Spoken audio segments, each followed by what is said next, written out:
So it's you know, ups and downs with how the sound has changed, but definitely I think life's become a lot quieter and a lot more private.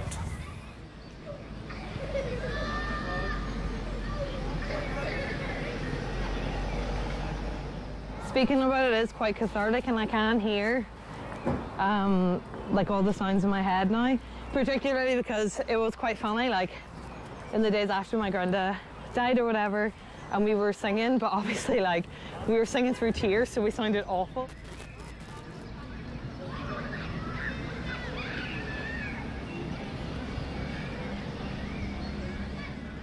I don't know, I always think of the background noise sounds, like, you know, the ambient sounds, I guess.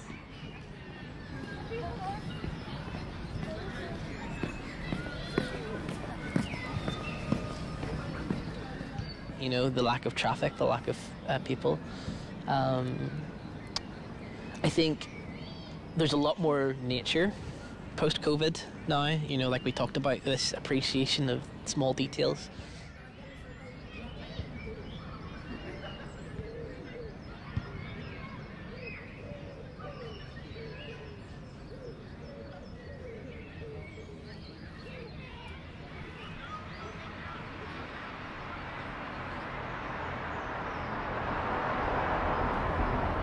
One thing is clear. What's missing is people, the individual, the group, the crowd, the congestion. All those voices we hear around us on our daily walks, daily ventures to work, to a pub, to the grocery store. It's clearly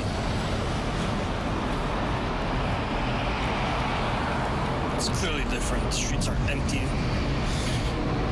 The occasional one or two person walking, your cyclists, transport vehicles for commutes. There are some, not as much as there used to be. People are scared, people stare. Make sure that there's no close distance. They'll cross the road if they need to from you. There are people that are still polite, still nod their head as you walk by them.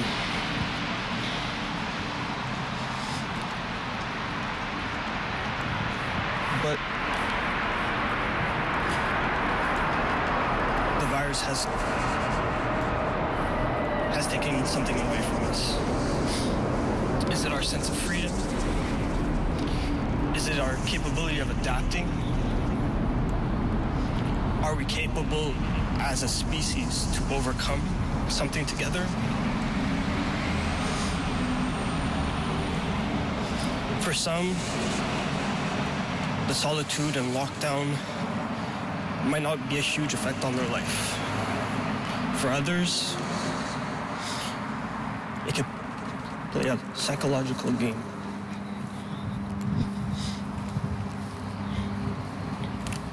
Taking away something they once had.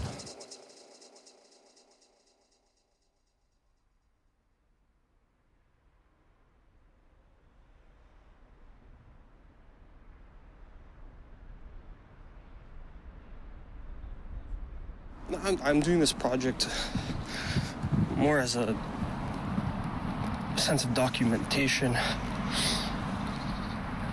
You know, what is the sound of these spaces when we're not there, when everything is taken away, when we're locked in our house and we're only allowed our one daily exercise, or going away to get essentials.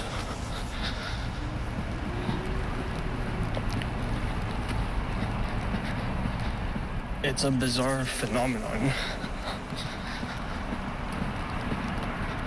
You know, I'm taking my daily exercise right now with my audio recorder to document some of these locations looking at the Visit Belfast tourist map and saying, okay, well, from experience, I know these places have large amount of person traffic. So what may it be like today with this lockdown? It's not a sense of enhancing the spaces with the recordings, it's to just document what they are. Today, March 27th, 2020.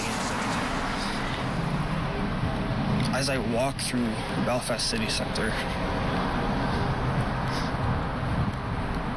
everything is closed.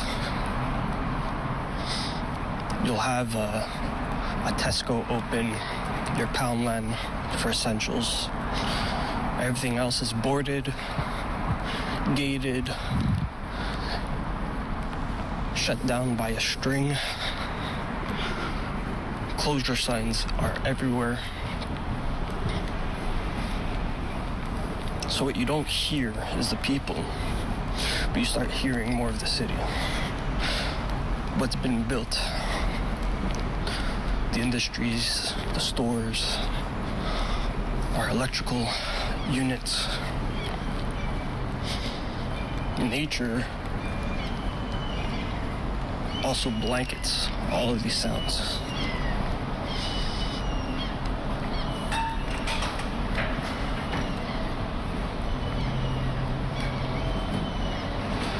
As we're closing into the first week of the lockdown, it'll be interesting to see the difference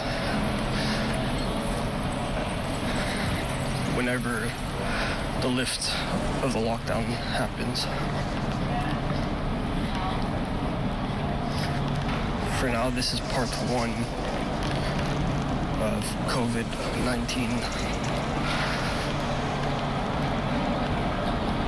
The unheard sounds of Belfast City.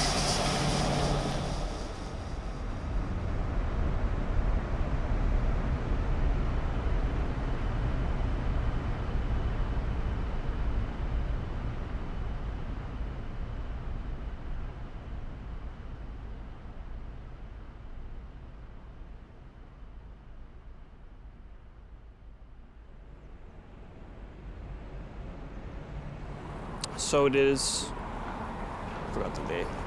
No, March 4th, 2022 at Lisburn Road at 1:22 p.m. I'm here with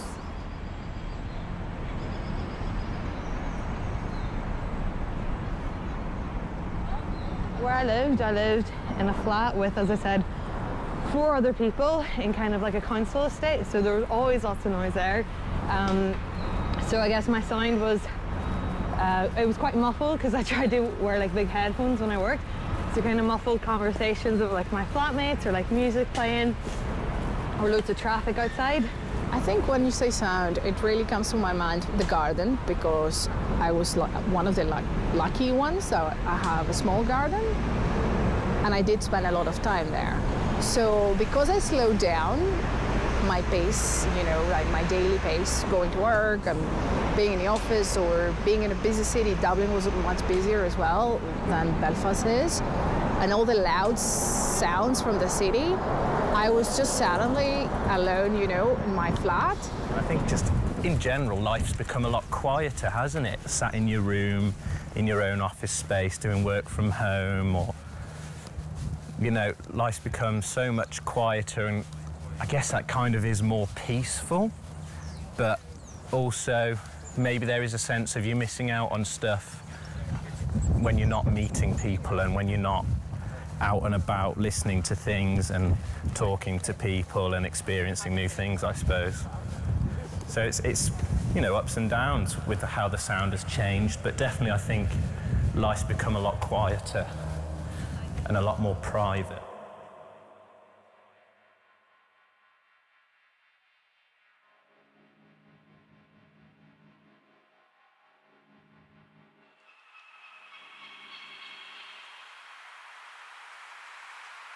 Post-COVID now, like we talked about, this appreciation of small details. You know, I think the river in Portadown, where I'm from, like, that is that space sonically is so, I've paid so much attention to it now. You know, I'm so familiar with it. You know, there are herons that hunt for fish there, and like the sound of them flying overhead, the sound of them landing in the water, the sound that your foot makes on the gravel whenever you're walking along the path, the sound of rain on the surface of the river, like that is incredible. You know, the sound of the train in, like, way in the distance that you can hear because there's nothing around you to distract it and cover it up. So I think, actually reflecting on that, like, before COVID, my sounds are very attached to people, but they're very, like, they're very confined in a way, like they're very inside sounds. After COVID, there's a lot less connection with people, but it's a lot more open. There's a lot more space in my sounds. All the neighbors. Because you had, you know, all the kids shouting and like some radio, like music.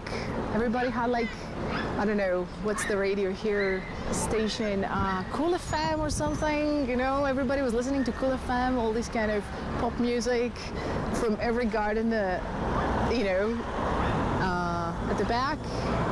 And the other thing, like drilling and sounds of tools, because everybody was fixing the gardens. Yeah, it was actually quite nice in that way, like a kind of collective grief. So my family is quite musical, like we all play instruments and we can all sing. My granddad absolutely loved music, so a lot of our sounds were us making sounds ourselves, like singing different Irish songs and you know, putting on little mini performances of my granddad's favourite pieces, things like that.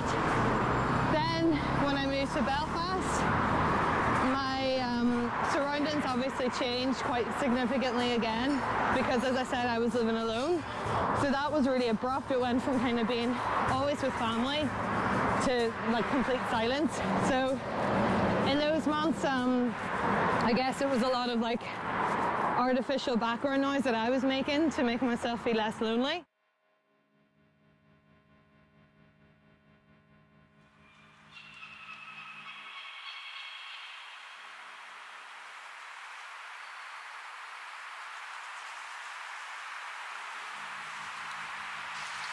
Sound is often a very linear experience. Yeah, like it does. Like the river has a character through sound, you know, and you know, obviously it doesn't really have a character. It's not a person, but from my perspective and my willingness to like personify it, this sort of entity emerges, and it is this sort of line of markers, you know. And those markers are tied to my experience, you know. So like the first marker is the receding of the town, right, and the receding of that noise. And the reason that's the first marker and the first thing I think of is because that's the first thing I do. You know, that's the first thing I experience when I walk along the river.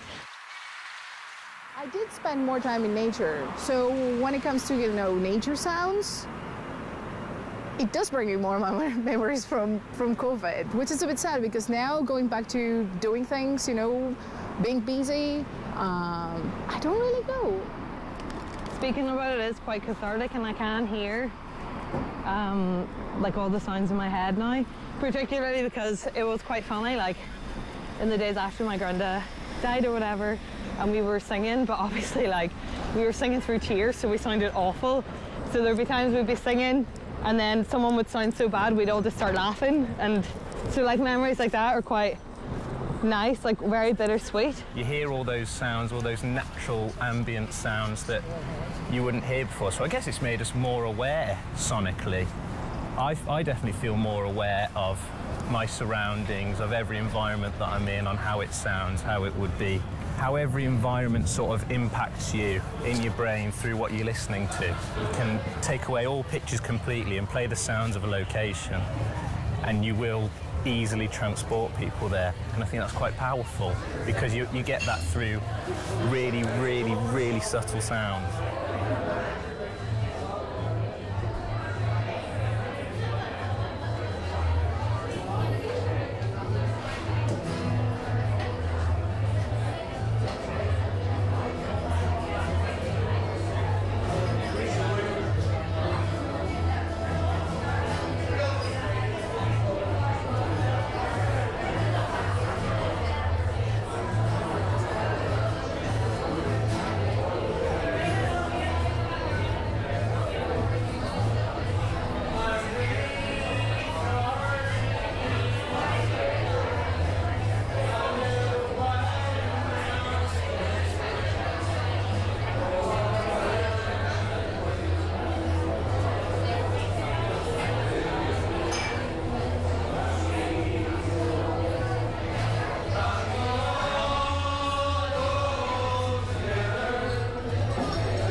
Finished day 2 recordings, October 16, 2020, where I recorded the second time the spots that were open yesterday, pre-new rule lockdown, and today with the lockdown. So I was just thinking to myself, it was a city that had opened and now has reclosed due to government advice and planning. So they've shut down all hospitality, still allowed delivery, takeaway. But from going permanently closed everything in I and specifically Belfast. I've done most of the work. Huge shift. Yesterday I saw doors open, lights on, people talking, interacting. And then today, some places I saw as they were closing right before 6 o'clock. And across the street, there was already some bars that had boarded up, closed the lights, and were doing final touches to make sure their businesses stay safe during a 4-week closure. So people were all the way up to the last minute trying to retain that moment of socialness with people, interactions, engagement with others. Something, again, that we're going to be missing for 4 weeks.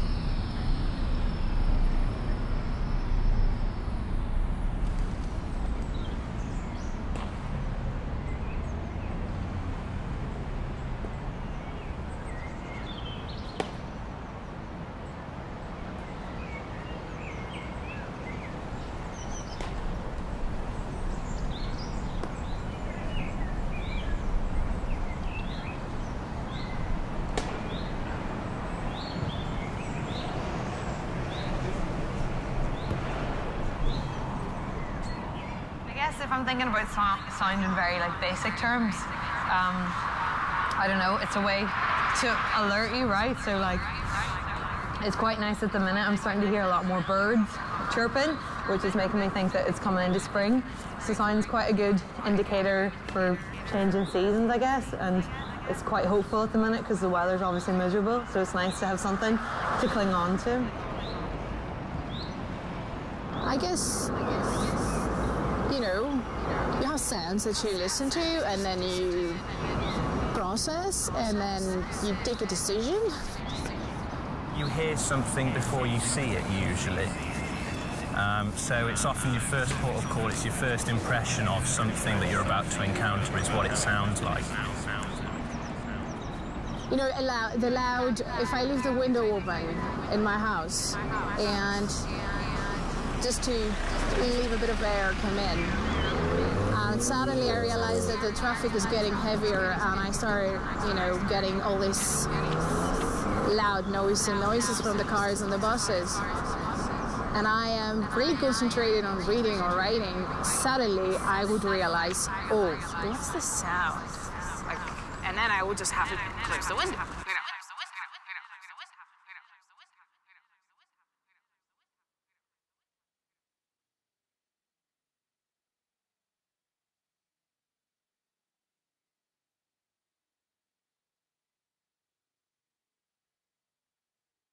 My experience of life and of events is sort of necessarily sound driven, and it's how I attract significance to memory, and I think like we talked about, repetition imprints sound into memory, and it provides character to memory. And one thing we haven't touched on obviously is once you return to a place, or you go to somewhere that is familiar, reminiscent of that memory, it triggers, and you start attaching the same sounds. You feel the same emotions. You think about the same things. That's another thing I love about sound is that with images you can capture one image and look at it for a long time, right? So you can take a photograph, sit and look at it for a while and experience the same visual and really like study it and interpret it. But with sound, because sound is always moving, you can't get the sound of one moment. You have to record it for a minute or so and listen to it over and over again. So it's interesting how sound is always changing. You can't capture one moment in sound. You have to capture quite a long amount of time where lots of things can happen. I think that's quite an interesting thing about it when you compare it to the visual world, is that it's happening over time rather than just in a moment. Yeah, I mean, so there has been several. There was a moment very early on where a lady walked behind you and she was shouting to somebody though, and she said, "Hello, my darling," and that was really like that little moment was so vibrant. That was just a moment of connection from distance, which is really reflective of the conversation we're having.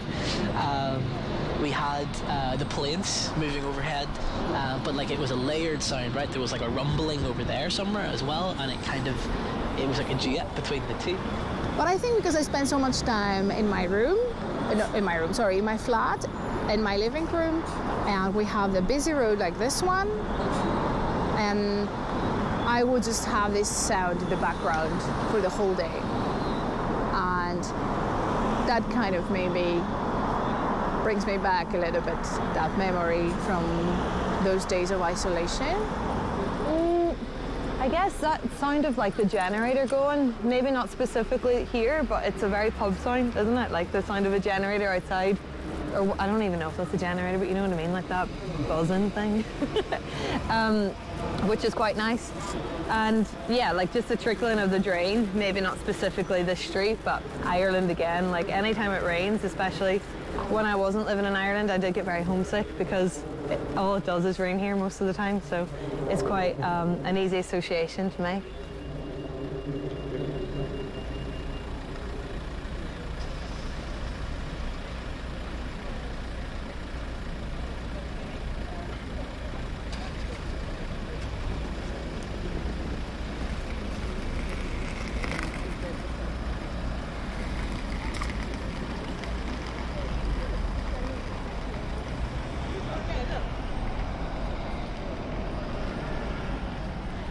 Well, you read about things that happened long before sound was a thing and long before film was a thing. Like, say, if we go back to the Middle Ages, we can't hear the sounds of the Middle Ages.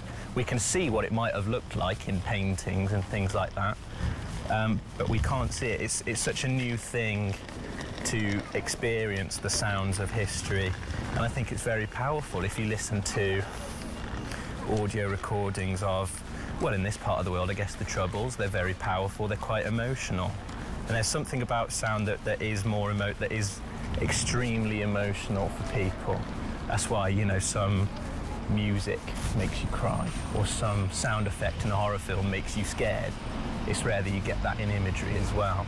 And that just speaks to the power of sound in capturing the emotions of a time or a place in history. And I think that's fantastic, and I think it's still a new thing. It's been around for a while now, but it's still quite a new thing, and people are coming up with new ways of using sound every day to document what's going on and things like that, and I think it's fantastic. I don't know, I always think of the background noise sounds, like, the ambient sounds, I guess. You get so much more from sound than you would like something that's been transcribed or something that's been written down, because you really capture, especially if it's like an interview like this, the tone of someone. And maybe, I don't know, I think a few times here, especially when I was talking about my granddad, my voice was cracking a bit, which I think is quite important and quite special, and you don't get like that.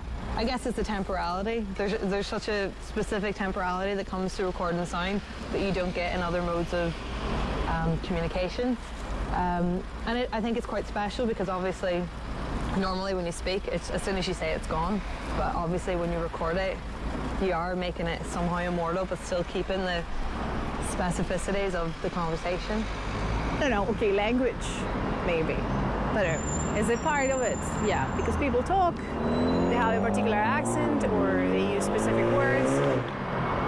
Vocabulary, that's not used. If we compare to how people talk nowadays, comparing to the 60s, definitely you would notice some difference, and you can make some, I don't know, historical references.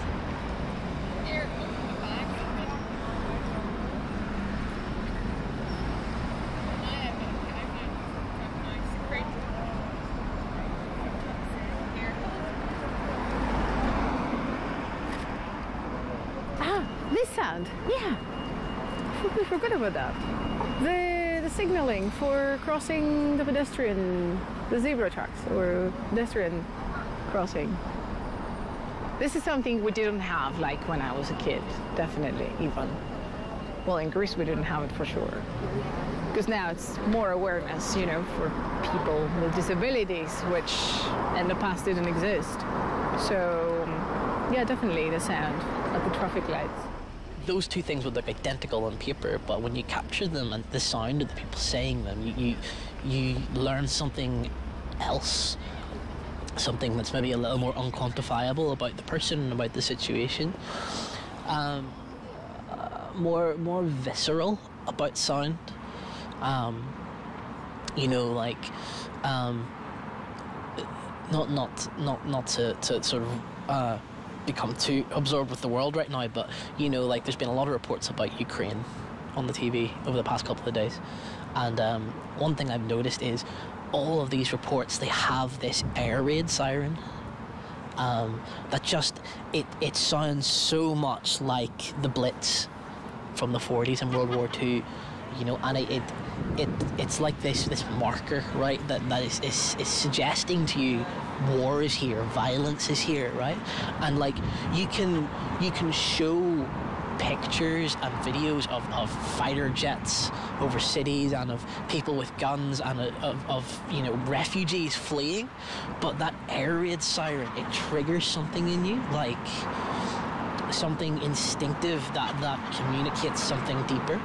And I think that's what sound does, right? That's how you document human experiences, to not only capture factually what has happened, but the human experience of those facts.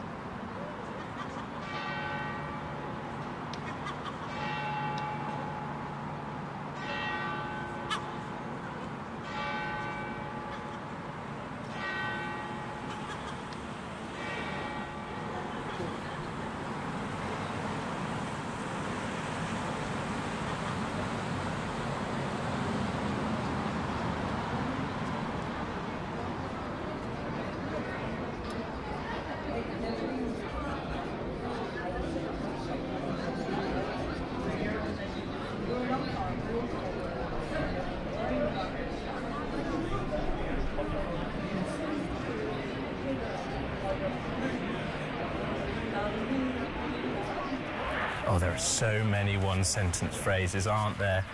There's the whole flatten the curve, which was going around for a while, and that was a worldwide thing. You know, I've seen news bulletins about flattening the curve from like Australia and things like that. So that's a good phrase that's been around for a while.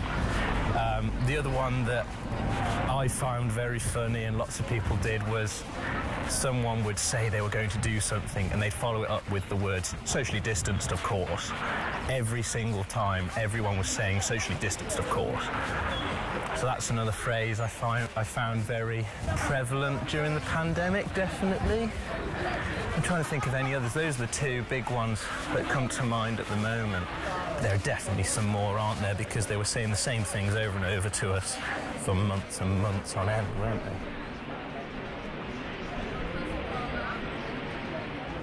Construction tools, you know? That's, I think, probably the one that made a bit of a difference for me. The sound of the Skype call, you know, like the boom, boom, boom, boom. Yeah, that sound, because that's the only way you were talking to people for so long. So yeah, and I think anytime I hear that, or the same with like Zoom, sorry, this is a lot more than a few words, but this is the reason why. As soon as I hear that, I'm only going to think of COVID, I think, because I've never FaceTimed anyone before.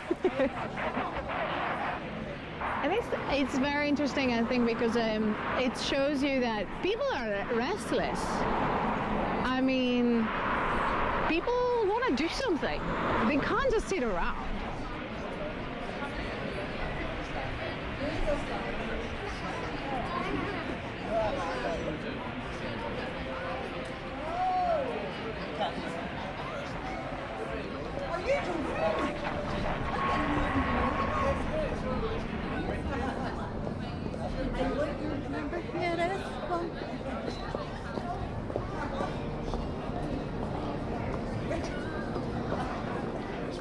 Yeah, the next one will be, just be a bit careful out there or something like that. Like, yes, we're out of it now, but ooh, watch yourself.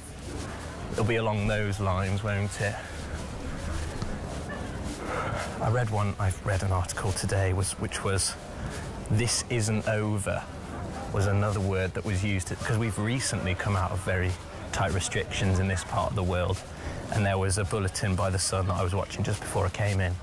And they were saying, yes, the restrictions have turned into guidance, but this isn't over yet. And I think that might become more prevalent as restrictions around the world get lifted. They'll be like, yes, go out and have fun, but this isn't over yet. Remember that.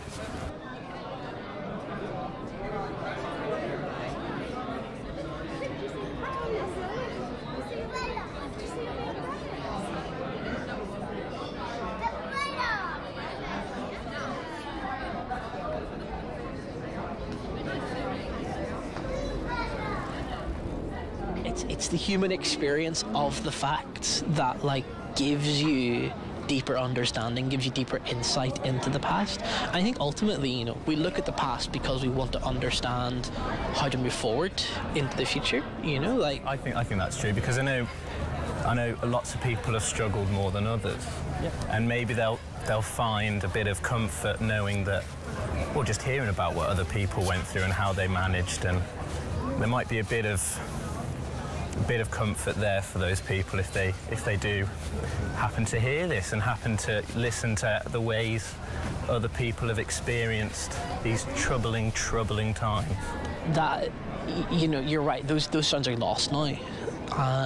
We won't hear them, and so all we can do is imagine. And so now, living in the present with all the tech we have and the ability to record, it's almost like we owe it to the future, right? It's like a legacy we leave, that you won't have to imagine, you know, you will hear it and you'll understand it. We are, yeah. It's actually worked out quite nice. Today's my granddad's birthday, so it's nice to be able to talk to him. Almost immortalise him, I guess. Immortalise him if he's going to be in this recording in some way. It's pretty cool.